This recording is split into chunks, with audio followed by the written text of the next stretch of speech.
Please, could you please let us know the main lessons in your life that you can share with this audience, please? Thank you. Sure. Good afternoon, everyone. My name is Benaifa Naroji, and I'm the new president of Open Society Foundations. It's the largest human rights philanthropy in the world. And when I was growing up in Kenya, I never imagined that I would head a global organization of this size and power.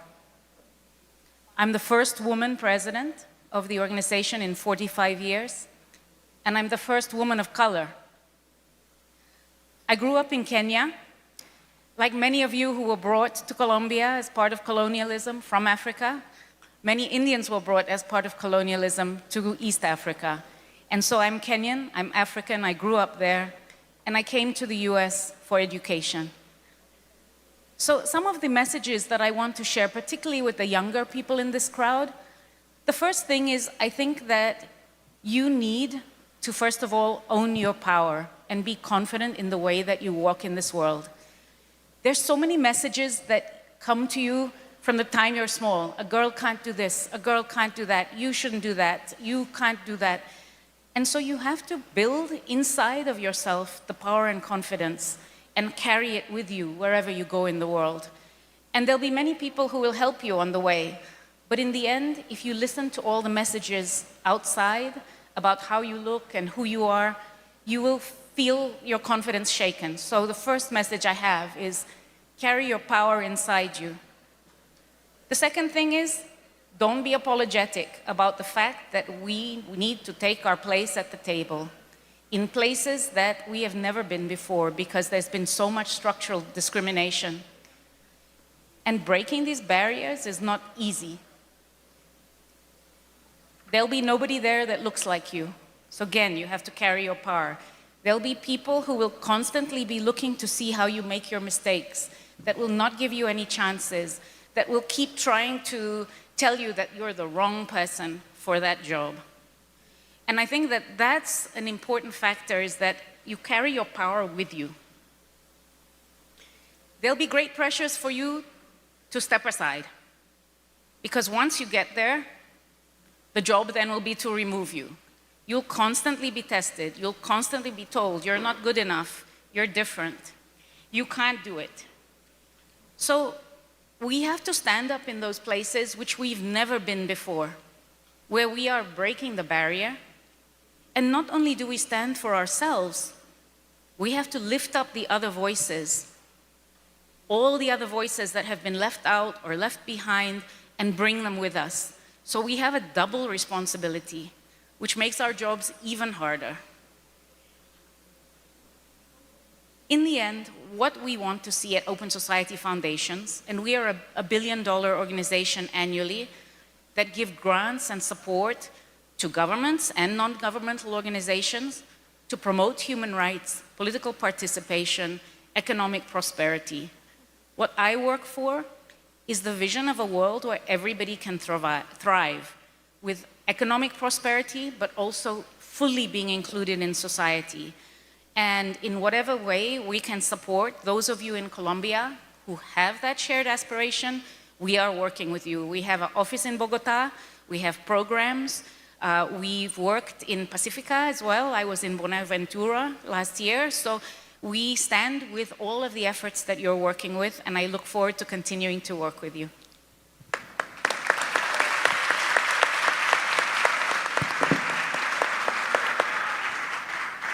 Agradecemos a Benaifa Naroji, presidenta de Open Society Foundations, una mujer que por primera vez ocupa la silla de la presidencia de una fundación en 45 años.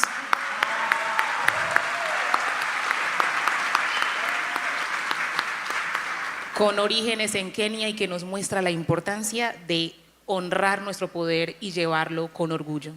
La segunda invitada para responder esta pregunta, eres tú, Meghan. Adelante. Hola.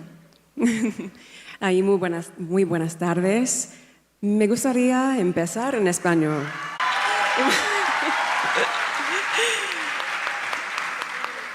porque estamos en su país, mi marido y yo, y puedo sentir este abrazo de Colombia y es increíble.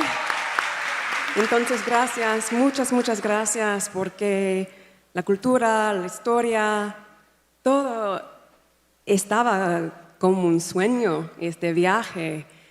Y perdona si mi español no está perfecto, porque yo aprendí hace 20 años en Argentina, pero estoy tratando, porque acá puedo sentir esta comunidad y este es el sentimiento que es lo mejor del mundo ahora. Entonces, gracias, vicepresidenta, mi amiga. Muchas gracias.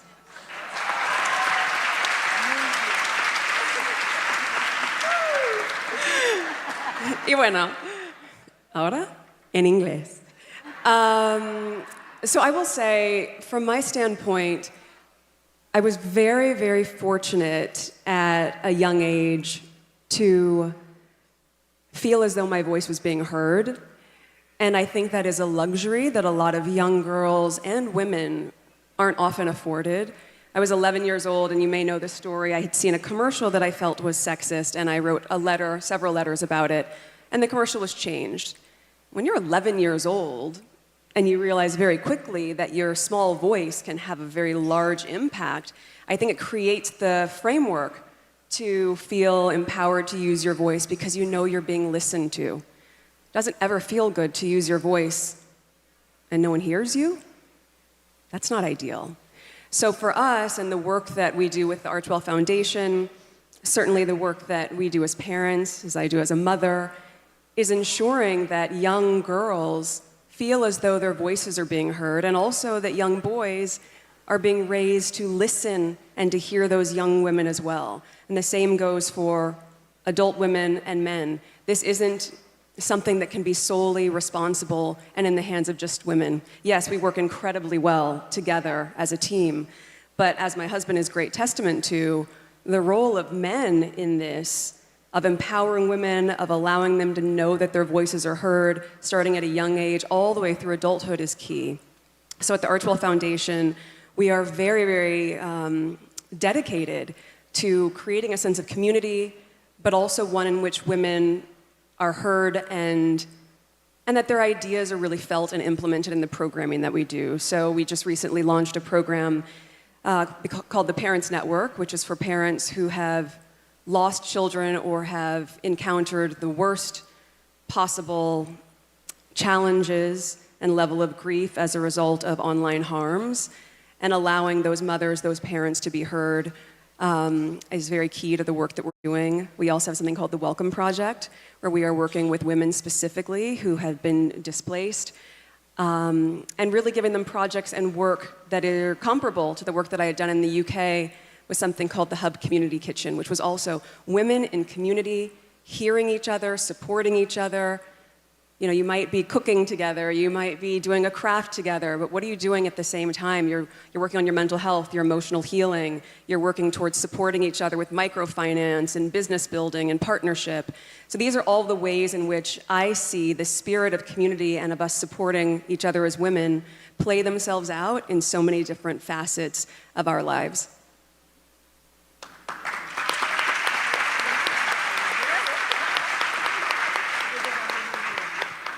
Muchas gracias.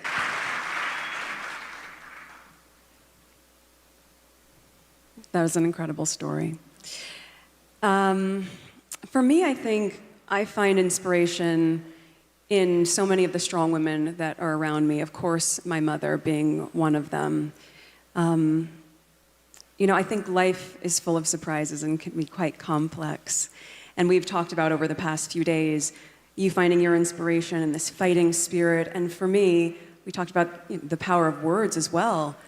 So much of how I approach things is through the lens of less about the fight, that's not interesting to me, and more about how do we show up in this space and wash things over with love and kindness and generosity. And we talked about this the other day, and of course that is part of that same spirit that you have in you. You see something wrong, you go to fix it.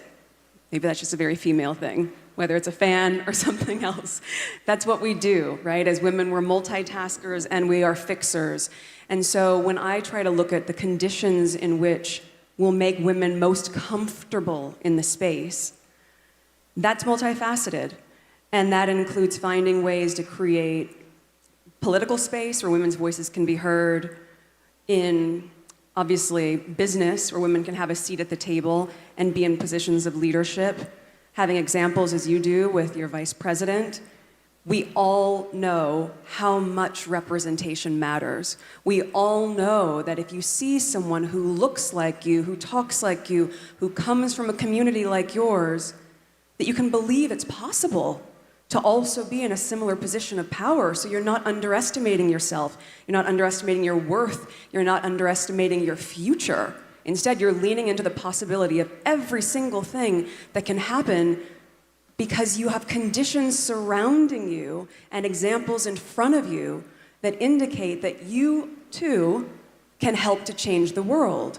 And I think in the small ways that women are doing that each day, and in the larger ways that we're doing that as a community, those are the elements that continue to inspire me to use my voice, because I also recognize how small it feels when you don't. It doesn't feel great to, as we've talked about, suffer in silence, or even just sit in silence, if in those moments you want to be heard, or if you have something to say. So I think part of the role modeling that I certainly try to do as a mother is to encourage our daughter, who at 3, she has found her voice.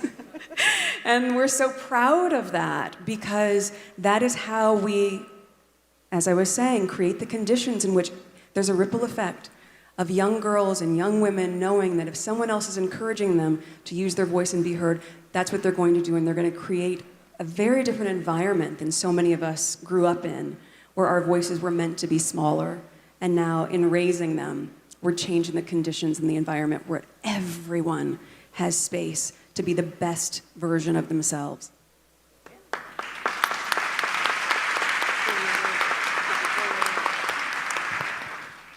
Presidenta, es su turno. Thank you. So before I took this job, I worked at an organization called Human Rights Watch, and I documented violations that took place against women. In Rwanda in 1994, there was a genocide that in the space of 3 months killed almost a million people. And in the course of all the documentation of what had happened, I realized that the voices of what had happened to the women were missing. And so in 1996, I went to Rwanda and interviewed rape victims who had been raped in the course of the genocide.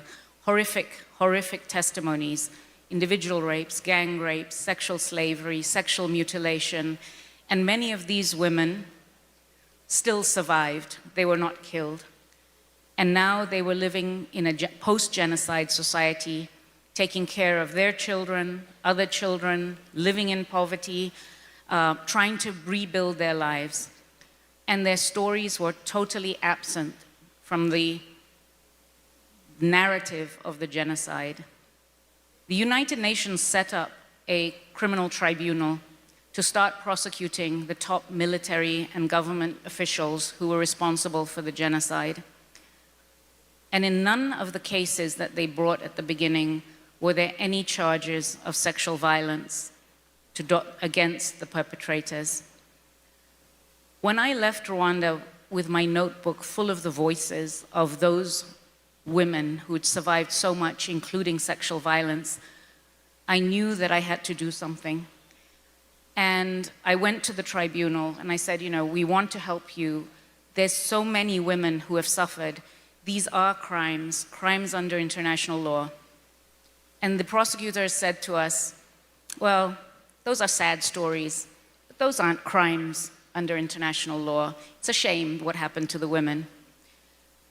And one of the things that I did over the course of a number of years was continue to push the investigators, the prosecutors, to begin to mend the cases and to bring rape charges. And Eventually they had to amend one of the cases, and the first judgment that came out of the Rwanda tribunal convicted the mayor of Taba for 19 counts, and also included rape as a crime against humanity, and for the first time in history, rape as a crime of genocide. And so history was made through those voices of those women who had been brave enough to share some terrible things that had happened with them, and for us to bring justice to them. In situations like that, justice, there are many other pressing priorities, but women still want justice.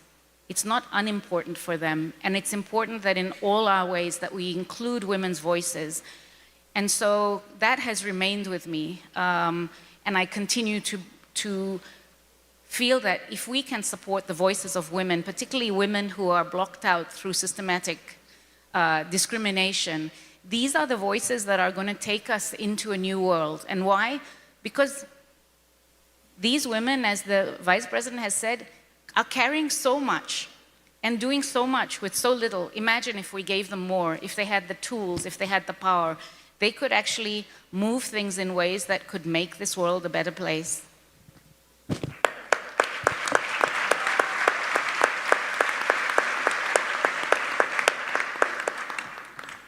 That was very powerful, thank you. And we are going to start over with you again.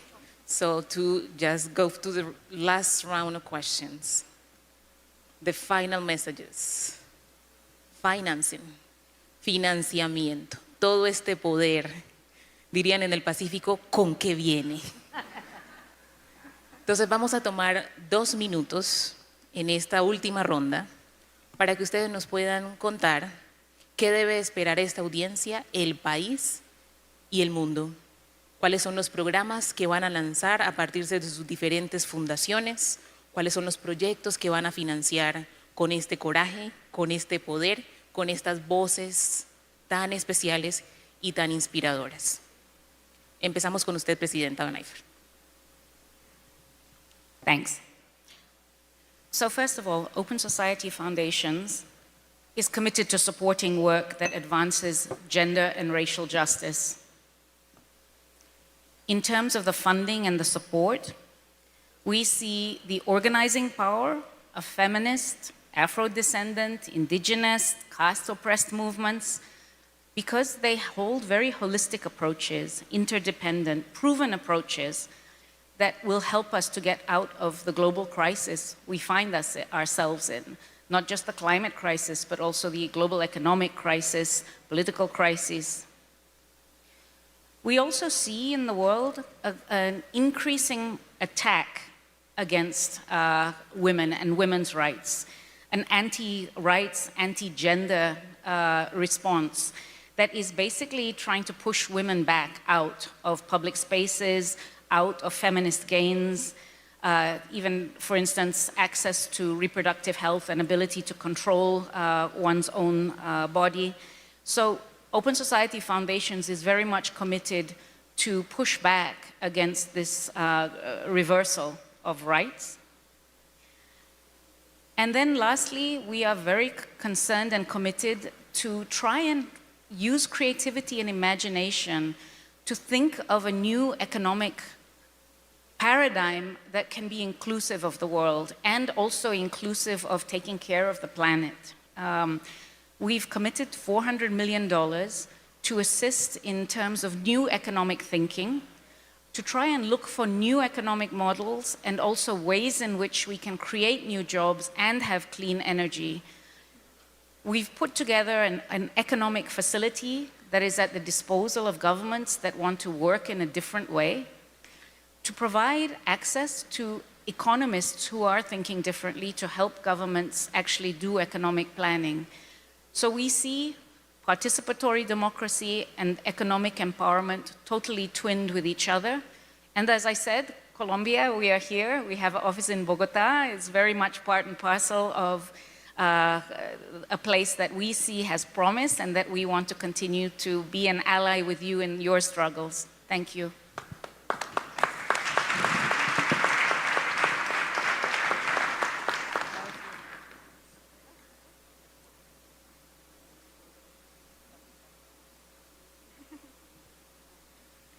Well, I think when we really look at how we can continue to inspire and create change, all of the examples I was listing earlier, from our standpoint, certainly through the Archwell Foundation, are key elements in doing that. And that can start at a very grassroots level.